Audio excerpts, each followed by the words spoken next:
खबरों का सारथी। नमस्कार, उत्तराखंड खबरों में आपका स्वागत है। मैं आशीष दीक्षित और आप देख रहे हैं के न्यूज इंडिया। फिलहाल वक्त हो चुका खबरों का, उससे पहले रुक करेंगे हेडलाइंस की ओर। आपदा से नुकसान का जायजा लेने कल उत्तराखंड आएंगे प्रधानमंत्री नरेंद्र मोदी। आपदा प्रभावित क्षेत्रों का करेंगे हाईवे सर्वेक्षण। हिमालय संरक्षण के लिए आधुनिक तकनीक का सहारा ले रही सरकार। सीएम धामी ने कहा, हिमालय संरक्षण सबकी जिम्मेदारी। देहरादून से सटे नेपाल सीमा पर अगले 3 दिनों तक हाई अलर्ट जारी। सीएम धामी ने सीमावर्ती क्षेत्रों में सुरक्षा बढ़ाने के दिए निर्देश। श्रीनगर में 7 से 13 अक्टूबर तक होगा सहकारिता मेला का आयोजन। किसानों को मिलेगा सीधा लाभ। उत्तरकाशी में दराली आपदा के 35 दिन बाद गंगोत्री धाम की यात्रा फिर शुरू। 24 वाहनों से 170 यात्री पहुंचे। मौसम विभाग केंद्र ने जारी किया अलर्ट। कई किसानों में बारिश से रहेगी राहत, कुछ जिलों में भारी बारिश की संभावना। आप देख रहे हैं के न्यूज, खबरों का सारथी। रुक करते हैं खबरों की ओर। देहरादून से बड़ी जानकारी आपको बता रहे हैं। उत्तराखंड की धामी सरकार द्वारा 4 वर्षों में 25,000 युवाओं को सरकारी नौकरी देने के दावे पर कांग्रेस ने सवाल उठाए। कांग्रेस ने मांग की कि सरकार उन पदों पर कार्यरत युवाओं की विस्तृत सूची सार्वजनिक करे, जिस पर भाजपा की प्रदेश प्रवक्ता कमलेश रमन ने पलटवार करते हुए कहा कि सरकार युवाओं के लिए निरंतर प्रयास कर रही है और जिन युवाओं को रोजगार मिला है कांग्रेस को उनसे जाकर आंकड़े लेने चाहिए। उन्होंने कहा कि युवा धामी सरकार से संतुष्ट हैं, लेकिन कांग्रेस को यह स्वीकार नहीं हो रहा। कमलेश रमन ने कांग्रेस पर तंज कसते हुए कहा कि राहुल गांधी सहित पूरी कांग्रेस हर विषय पर आंकड़े मांगने की आदत करती है, जबकि हर बात पर आंकड़े देना जरूरी नहीं। उन्होंने दावा किया कि सरकार को लगातार जनता का आशीर्वाद मिल रहा है और युवाओं के रोजगार को लेकर सरकार पूरी तरीके से संकल्पबद्ध है।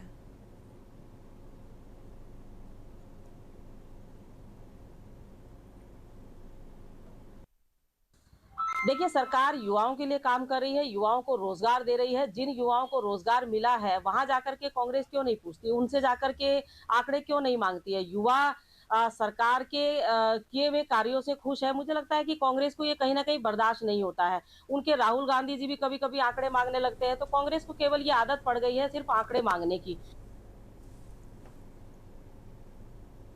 अगली खबर की ओर रुख करते हैं। खबर नैनीताल से है, जहां उत्तराखंड हाईकोर्ट में टिहरी गढ़वाल के ग्राम कुंड से ग्राम प्रधान पद पर चुनाव लड़ रही मधु नौटियाल द्वारा दायर याचिका पर सुनवाई हुई। याचिका में आरोप लगाया गया कि मतगणना के दौरान एक वैध मत पत्र को अमान्य घोषित कर प्रमाणित परिणाम को टाई कर दिया गया, जिससे उनकी जीत प्रभावित हुई।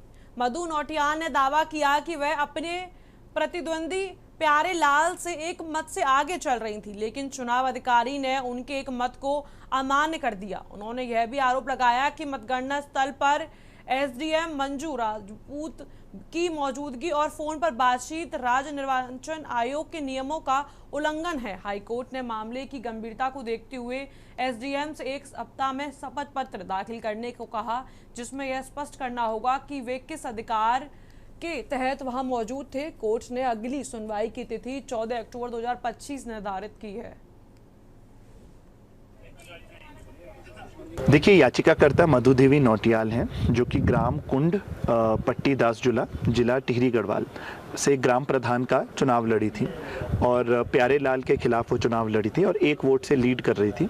उसी समय क्या हुआ, उनका वो 1 वोट जो सही था, जिसमें केवल एक थंब इम्प्रेशन या कोई इस तरीके की भी टेम्परिंग नहीं थी, उसको वहाँ पर रिटर्निंग ऑफिसर ने ये पाया कि ये जो है सही नहीं है और उन्होंने एक टाई फोर्स करा।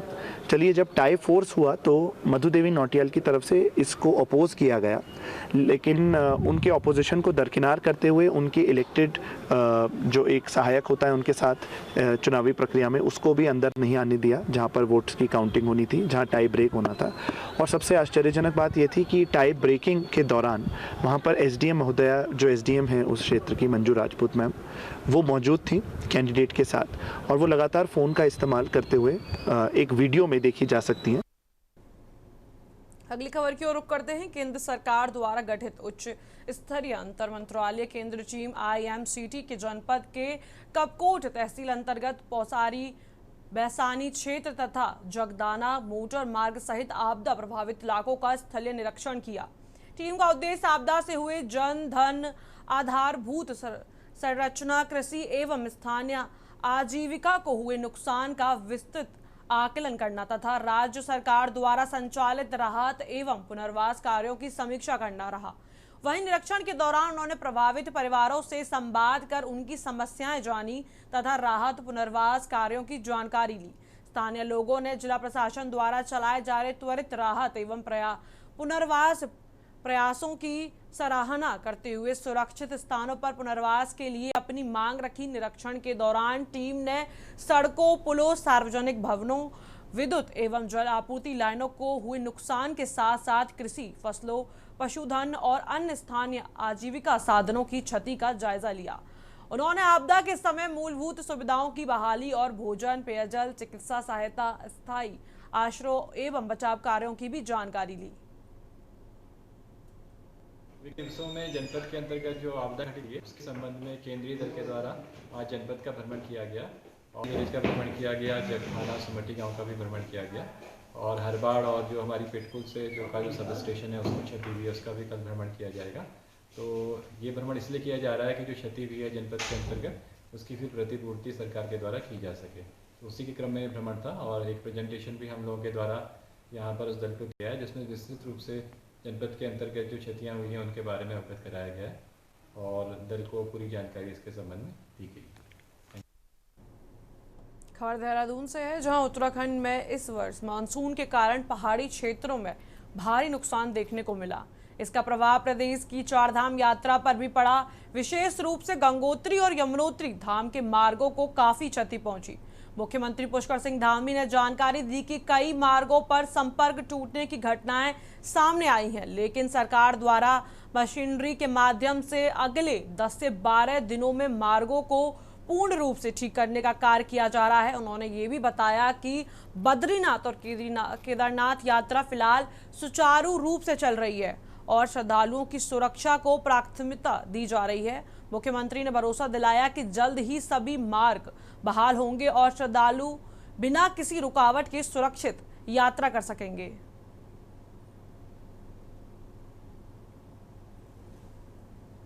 देखिए, अभी क्योंकि कुछ एक स्थानों पर जैसे गंगोत्री का मार्ग है तो खुल तो गया है, लेकिन अभी कई स्थानों पर फिर भी मानसून होने के कारण से बीच बीच में संपर्क कट रहा है। यमुनोत्री मार्ग में खरसाली के आसपास काफ़ी नुकसान हुआ है, उस मार्ग को हम लोग बना रहे हैं। हमारा प्रयास है कि अगले 10-12 दिनों में पूरी तरह से हम इसको ठीक कर लेंगे, तो उस यात्रा को हम संचालित करेंगे वहाँ पर। और बद्रीनाथ, केदारनाथ, अन्य स्थानों पर हमारी यात्रा चल रही है। अगली खबर की ओर रुख करते हैं। हरिद्वार जनपद के रतनपुर गांव में ग्राम प्रधान मीर आजम ने एक ऐसा ऐतिहासिक कदम उठाया जो आने वाली पीढ़ियों के भाग्य को बदल देने वाला है। ग्राम प्रधान ने खुद की सैकड़ों बीघा भूमि बाइटवेव इंडस्ट्रियल स्मार्ट सिटी और फूड पार्क परियोजना को देकर ऐतिहासिक कदम उठाया है। आपको बता दें कि बाइटवेव इंडस्ट्रियल स्मार्ट सिटी और फूड पार्क का महाप्रबंधन पंकज सांडिल ने जानकारी दी कि ग्राम प्रधान मीर आजम ने ग्राम पंचायत विकास सैनी समेत ग्रामीणों की मौजूदगी में अपनी सैकड़ों बीघा जमीन का सहमति पत्र सौंपते हुए औद्योगिक विकास की राह आसान कर दी। आपको बता दें कि उत्तराखंड औद्योगिक विकास नीति 2023 के तहत हरिद्वार जिले में सिडकुल हरिद्वार की तर्ज पर दूसरी बड़ी औद्योगिक स्मार्ट सिटी बसाई जा रही है। इस परियोजना के दूसरे चरण में 1731 एकड़ भूमि अधिग्रहण की काव्याद जारी है। मिर्जापुर मुस्तफाबाद में आयोजित विशेष बैठक के दौरान ग्राम प्रधान मीर आजम ने अपने गांव में औद्योगिक पार्क की स्थापना के लिए पूरी तरीके से समर्थन देने की घोषणा की। उन्होंने साफ कहा कि इस परियोजना से न सिर्फ उनके गांव बल्कि आसपास के क्षेत्रों को भी रोजगार, स्वास्थ्य और शिक्षा की नई सौगात मिलेगी। उन्होंने कहा कि जिस तरह सिडकुल हरिद्वार ने हजारों परिवारों को रोजगार का अवसर दिया। ठीक उसी तरीके से इंडस्ट्रियल स्मार्ट सिटी भी युवाओं के लिए नए दरवाजे खोलेंगे। उन्होंने कहा कि हमने अपनी भूमि विकास के लिए दी है ताकि आने वाली पीढ़ियां रोजगार, शिक्षा और स्वास्थ्य सुविधाओं का लाभ उठा सके। ये सिर्फ एक परियोजना नहीं बल्कि हमारे गांव और क्षेत्र की तकदीर बदलने का संकल्प है। ग्राम प्रधान मीर आजम का ये बड़ा फैसला ग्रामीण विकास की नई इबारत लिखेगा। निश्चित रूप से ये पहल आने वाली पीढ़ियों के लिए प्रेरणा बनेगी और हरिद्वार जनपद को औद्योगिक मानचित्र पर और मजबूती से स्थापित करेगी।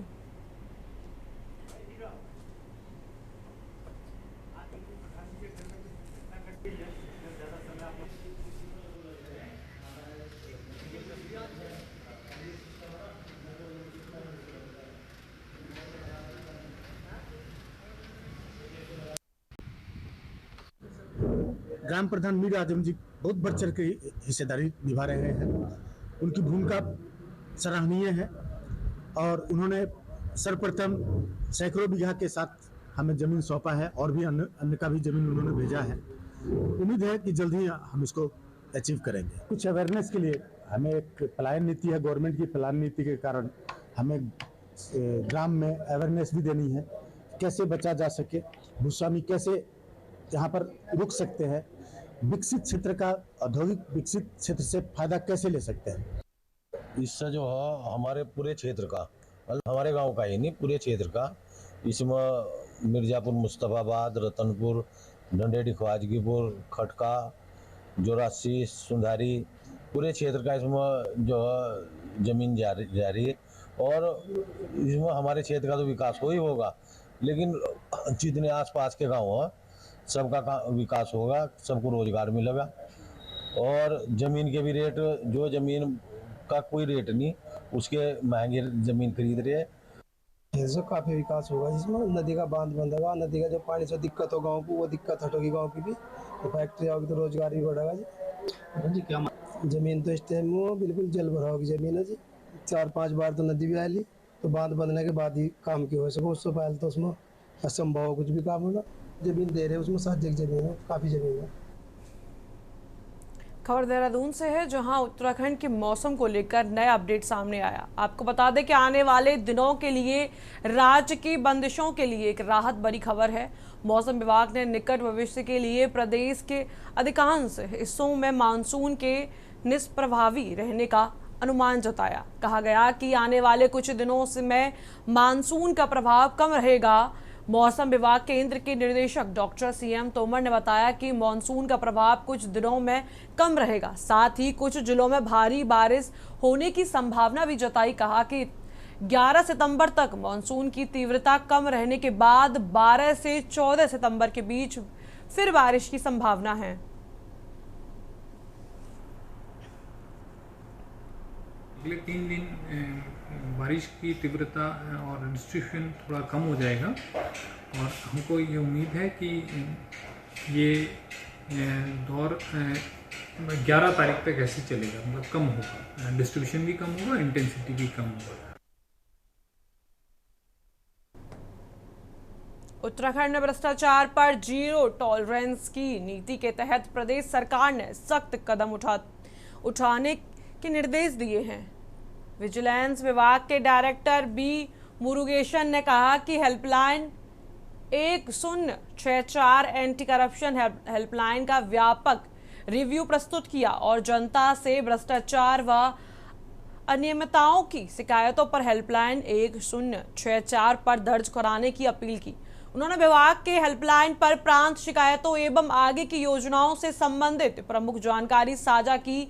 B मुरुगेशन ने बताया कि विजिलेंस विभाग को अब तक 1421 शिकायतों में से 62 में ट्रैप और अन्य कार्रवाई की गई है। उन्होंने ये भी बात बताई कि इस वर्ष विभाग को 2 दर्जन से अधिक नई शिकायतें मिली हैं। विभाग का सस्पेंस रेट 70% रहा। डायरेक्टर विजिलेंस ने सभी लोगों से आग्रह किया कि यदि किसी प्रकार से भ्रष्टाचार संबंधित सूचना या शिकायत हो तो 1064 एंटी करप्शन हेल्पलाइन पर रिपोर्ट करें।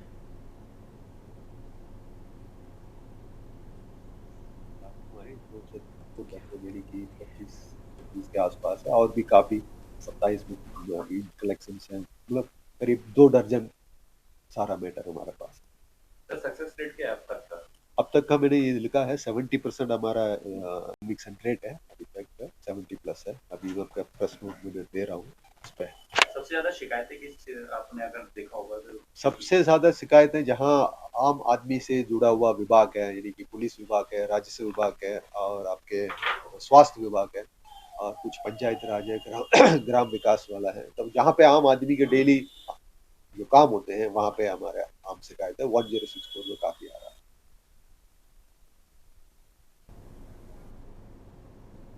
फिलहाल इस बुलेटिन में इतना ही। आप देखते रहिए के न्यूज़ इंडिया।